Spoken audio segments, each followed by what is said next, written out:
40절부터 45절까지의 말씀입니다. 한 나병 환자가 예수께 와서 꿇어 엎드려 간구하여 이르되 원하시면 저를 깨끗하게 하실 수 있나이다. 예수께서 불쌍히 여기사 손을 내밀어 그에게 대시며 이르시되 내가 원하노니 깨끗함을 받으라 하시니 곧 나병이 그 사람에게서 떠나가고 깨끗하여진지라. 곧 보내시며 엄히 경고하사 이르시되 삼가 아무에게 아무 말도 하지 말고 가서 네 몸을 제사장에게 보이고 네가 깨끗하게 되었으니 모세가 명한 것을 드려 그들에게 입증하라 하셨더라. 그러나 그 사람이 나가서 이 일을 많이 전파하여 널리 퍼지게 하니 그러므로 예수께서 다시는 드러나게 동네에 들어가지 못하시고 오직 바깥 한적한 곳에 계셨으나 사방에서 사람들이 그에게로 나아오더라. 아멘. 하나님의 말씀입니다. 타는 한 소년이 언덕에서 친구들과 함께 연을 날리고 있었습니다. 지나가던 사람이 눈먼 아이를 보고 묻습니다. 얘야, 내 연이 어디 있느냐? 너 볼 수 없는데 연이 어디 있는지 모르잖아. 할 때에 소년이 말합니다. 무슨 말씀이세요? 지금 내 연은 하늘에 높이 떠 있어요. 눈으로는 안 보여도 손에 잡은 연줄로 느끼고 팽팽하게 당겨진 줄을 통해서 내 연이 바람을 타고 하늘 높이 떠 있는 것을 알 수 있어요. 라고 말합니다. 눈에 안 보여도 잡고 있는 줄을 통해서 내 연이 높이 날고 있음을 느낄 수 있듯이 우리도 잡고 있는 믿음의 줄을 통해서 하나님이 나와 함께 계심을 느낍니다. 우리가 그 줄을 잡고 있는 한 우리는 하나님과 강하게 연결되어 살고 있는 것입니다. 있습니까? 그렇게 하나님과 강력하게 연결되어 산다면 우리에게 어떤 일이 일어날까요?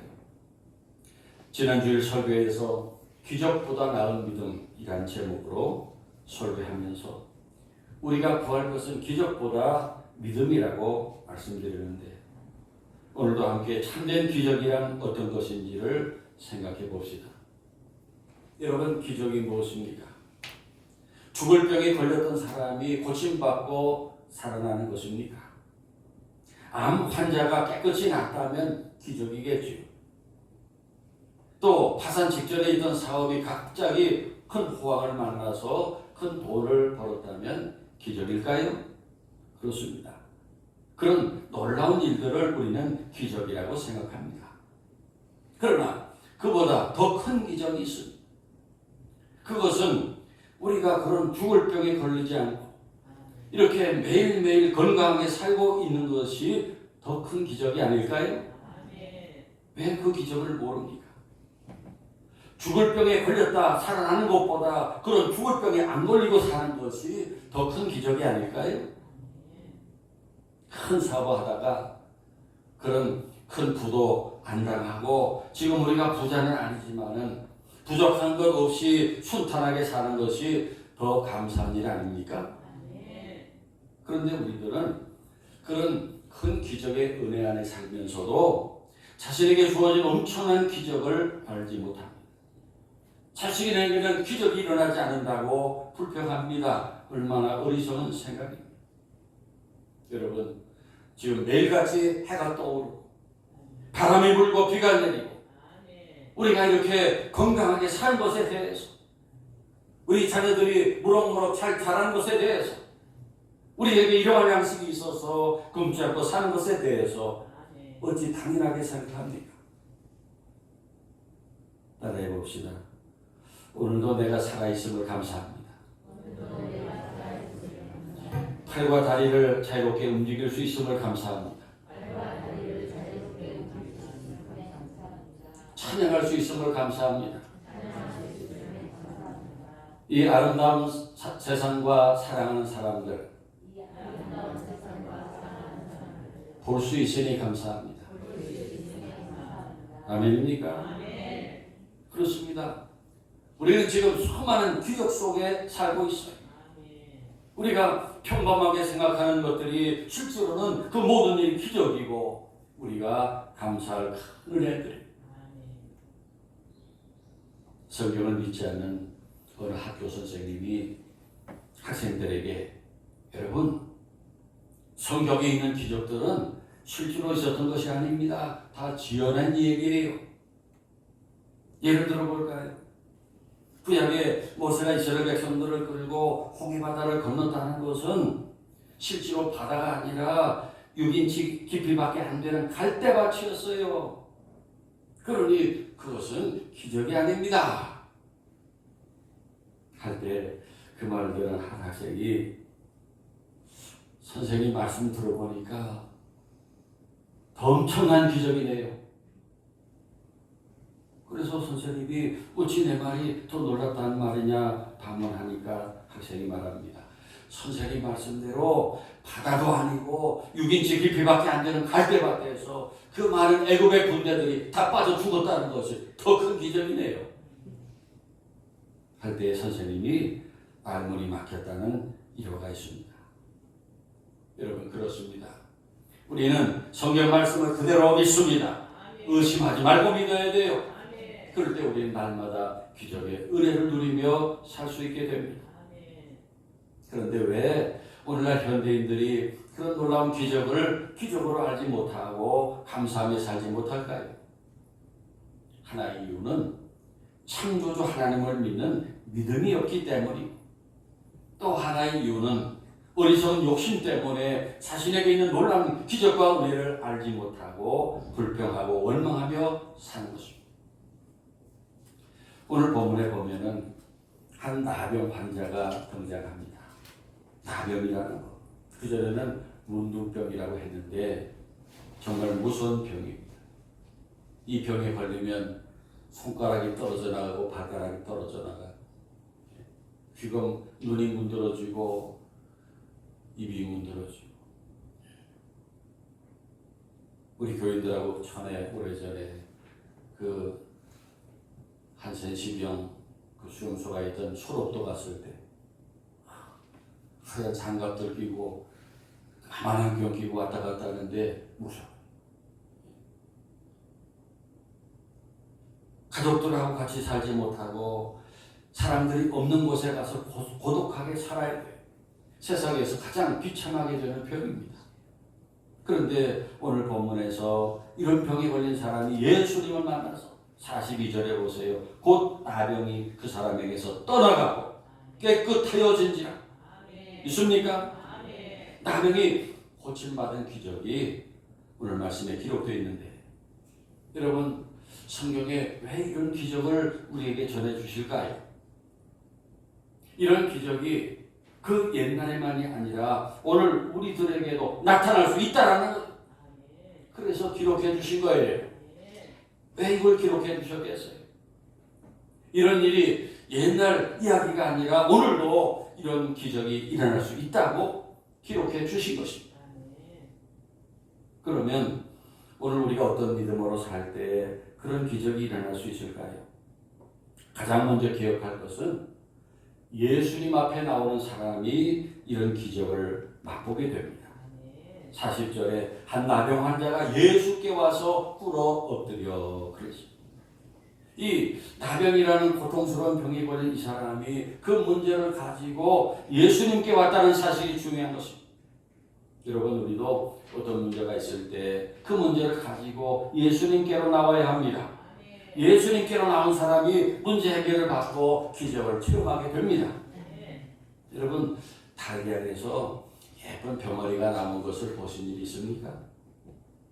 그 달걀에서 병아리가 나오는 것은 그 알을 얼마나 오래 품었느냐 여기에 달린 게 아니고 누가 그 알을 품었느냐에 달려 있어요. 만일 달걀을 다른 동물이 품어준다면은 그건 제대로 품을 수도 없고 깨지거나 썩고 말 것입니다. 그러나 그 알을 어미닭이 품게 되면은 그 알에서 예쁜 병아리가 나옵니다. 이처럼 우리가 살면서 겪는 수많은 문제를 만날 때 그 문제들을 가지고 다른 데 가서 다른 이에게 가서 좋게 될 수 없어요. 그 문제를 빨리 예수님께로 가지고 나와야 돼요.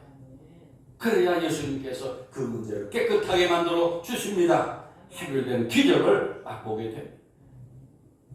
여기 본문에 나병이 걸린 이 사람은 그 문제를 가지고 예수님께로 나왔다는 것입니다. 이것이 기적을 보게 된 비결이었어요. 여러분, 그렇습니다. 우리도 어떤 문제든지 예수님께로 가지고 와야 합니다. 우리 육신의 문제, 마음의 문제, 영적인 문제, 인간관계의 문제, 어떤 문제든지 예수님께로 가지고 와야 합니다. 그렇게 예수님께로 나온 사람에게 기적은 시작됩니다. 그 다음 기적은 엎드려 기도하는 사람이 맛보게 됩니다. 40절에 꿇어 엎드려 간구하여 이르되 원하시면 저를 깨끗하게 하실 수 있나이다 라고 간구했어요. 꿇어 엎드렸다고 하는 것은 주님을 최대한 높이며 겸손하게 기도하는 모습을 보여줍니다. 여러분, 이렇게 하나님 앞에 무릎 꿇는 사람이 기적을 체험합니다. 사람들이 자신의 문제를 해결하기 위해서 큰 기적이 일어나기를 바라면서 여러 가지 방법을 찾고 있지만은 최고의 방법은 겸손히 무릎 꿇고 기도하는 것입니다. 여러분, 누가 기도할까요? 겸손한 사람이 기도합니다. 겸손한 사람은 기도할 수밖에 없어요. 자신이 부족한 것을 알기 때문에 하나님께 자신의 문제를 맡기고 기도합니다. 반면에 기도하지 않는 사람은 대부분 교만한 사람들이요, 그리고 어리석은 사람들이 기도할 필요성을 느끼지 못하고 기도하지 않습니다. 성도 여러분, 우리는 하나님 앞에 겸손해야 돼요. 그리고 기도해야 합니다. 그리고 40절에 이 나병 환자는 예수님 앞에 원하시면 저를 깨끗하게 하실 수 있나이다 라고 했는데, 이 말은 예수님 앞에 기도하면서 자신이 구하는 것을 분명하게 간구하는 것입니다. 마가복음 10장 51절, 누가복음 18장 41절에 보면은 예수님께서 여리고에 가셨을 때 앞을 보지 못하는 한 맹인이 멀리서 예수님을 향해서 다윗의 자손 예수여 나를 불쌍히 여기소서 소리 지릅니다. 예수님이 그 사람을 데려오라 해가지고 물으십니다. 네게 무엇을 하여 주기를 원하느냐. 그때 그 맹인이 주여 보기를 원하나이다. 간청할 때 그 맹인의 눈을 고쳐 보게 해 주셨습니다. 우리가 하나님 앞에 기도할 때 자신이 구하는 것이 분명해야 돼요. 하나님 알아서 좋게 해주세요. 이렇게 기도할 수 있지만은 예수님께서도 네게 무엇을 하여 주기를 원하느냐 구체적으로 물으셨어요. 영어 성경 NIV로 보면은 너는 내가 너를 위해서 무엇을 하여 주길 원하느냐 이렇게 되어 있어요. 구체적으로 물으셨어요. 그 물으심에 맹인이 Lord, I wanna see. 내가 보기를 원합니다. 분명하게 대답합니다. 성도 여러분, 예수님 앞에 여러분의 문제를 가지고 나와 기도하실 때 구체적으로 기도하시기 바랍니다. 조목조목 구체적으로 기도하십시오. 그 기도가 구체적으로 응답될 줄 믿습니다.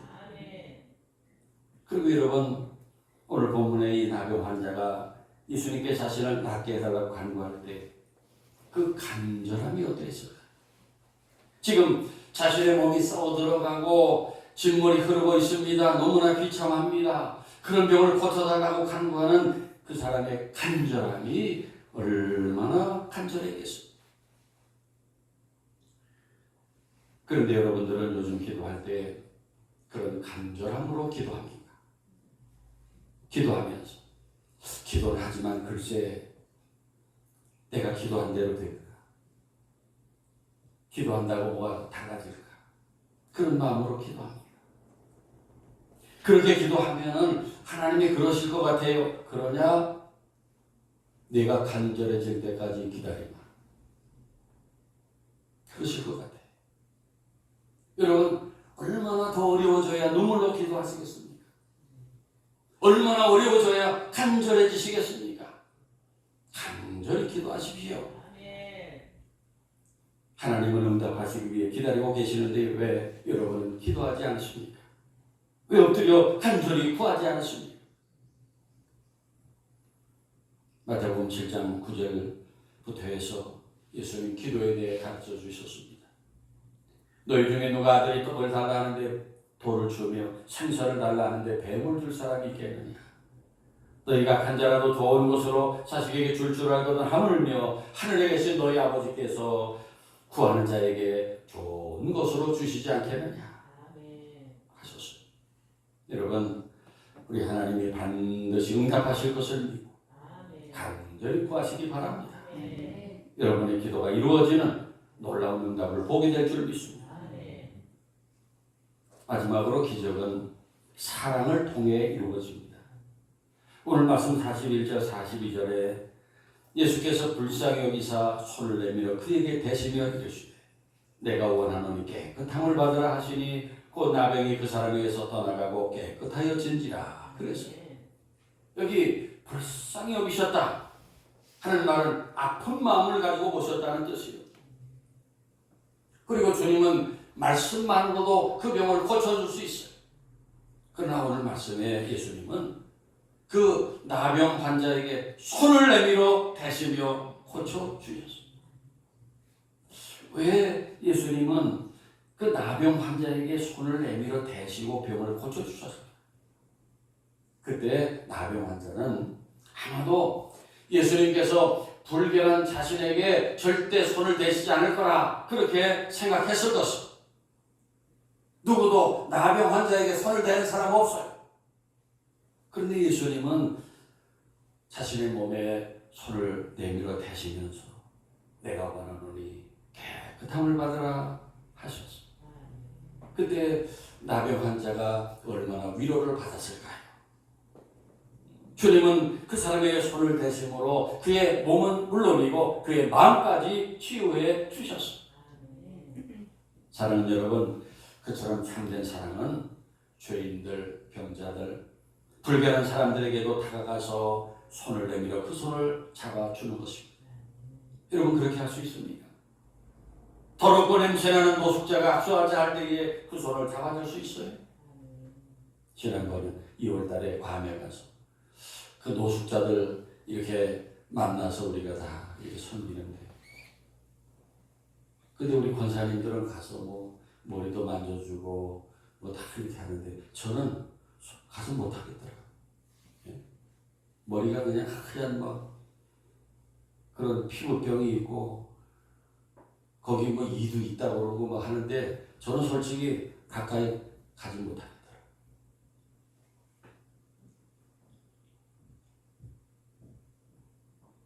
저와 여러분이 예수의 사랑으로 그 손을 잡아줄 때 그들의 몸과 마음이 치유되고 그 영혼이 구원을 받게 될 것입니다. 사랑의 손을 내미는 곳에 하나님의 기적이 나타나게 됩니다. 우리도 하나님의 큰 사랑을 받은 사람들이라고 하면은 이제 우리도 불쌍한 사람들의 손을 잡아주며 살아야 합니다. 이런 사랑이 우리를 통해 실천되는 곳에 하나님의 기적이 나타나게 되는 것을 믿습니다. 오늘 본문에 보면은 예수님은 깨끗함을 입은 사람에게 산과 아무에게 아무 말도 하지 말라 하시고 내 몸을 제사장에게 보이고 내가 깨끗하게 되었으니 모세가 명한 것을 드려 그에게 입증하라 하셨어요. 예물을 드려서 제사장 앞에 가서 감사의 제사를 드리고 내가 깨끗이 나았다는 것을 확정을 받으라 하신 것입니다. 그리고 마지막 45절에 그러나 그 사람이 나가서 이 일을 많이 전파하여 널리 퍼지게 하니 그러므로 예수께서 다시는 드러나게 동네에 들어가지 못하시고 오직 바깥 한적한 곳에 계셨으나 사방에서 사람들이 그에게로 나오더라 그랬어요. 치유받은 이 나병 환자는 받은 은혜가 너무 크고 감사했어요. 그렇지 않겠습니까? 그래서 예수님께서 아무에게 아무 말도 하지 말라 하셨지만은 나가서 이 일을 말하지 않을 수가 없었어요. 많이 전파하지 않을 수가 없었어요. 자신에게 일어나는 기적을 사람들에게 보여주며 주님의 구원의 능력을 증거했어요. 여러분 아십니까? 우리나라가 한 사람 1년 GNP가 67달러였을 때가 있었어요. 세계 최빈국이었어요. 그때가 언제냐? 그리고 오래전이 아닙니다. 6.25 전쟁 직후에 1인당 GNP가 67달러였습니다. 그런데 현재 대한민국이 얼마나 발전하고 복을 받았느냐? 경제 규모가, 이 경제 능력이 세계 10위니 8위니 지금 그런 말이 들리고 있습니다. 지난 주간에 미국 대통령이 대한민국 대통령을 국빈으로 초청해서 나팔을 불고 극진하게 환대한 일이 있었어요. 보통 나라 대통령에게 미국에서 그렇게 하지 않습니다. 참으로 자랑스러운 일이 아닐 수 없습니다. 지금 대한민국 기업들이 미국 여러 도시에 공장을 세우고 투자하고 있고, 미국에 가서 보세요. 우리 한국 자동차들이 길에 막 돌아다닙니다. 집집마다 삼성과 LG TV를 보고 있어요. 휴대폰을 가지고 있어요. 지금 우리나라의 발전은 세계가 놀라는 기적이고 하나님의 큰 은혜입니다. 그리고 우리가 오늘도 이렇게 팔다리가 건강하고 활동하며 사는 것, 우리가 보고 듣고 노래하며 사는 것이 정말 놀라운 기적인 것을 알고 감사합니다. 문제가 생길 때마다 하나님 앞에 나와 엎드려 간절하게 기도합니다. 우리 하나님의 놀라운 응답, 놀라운 기적을 경험하는 여러분 모두가 되시기를 축원합니다. 축원합니다. 기도드리겠습니다. 사랑의 하나님 아버지, 지금 저희들이 사는 모든 것이 기적인 것을 고백하며 감사드립니다.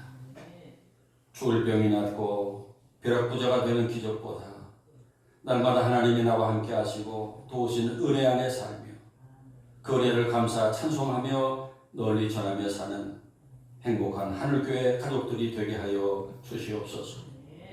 구원의 주 되시는 예수 그리스도의 이름으로 간절히 기도하옵나이다. 아멘.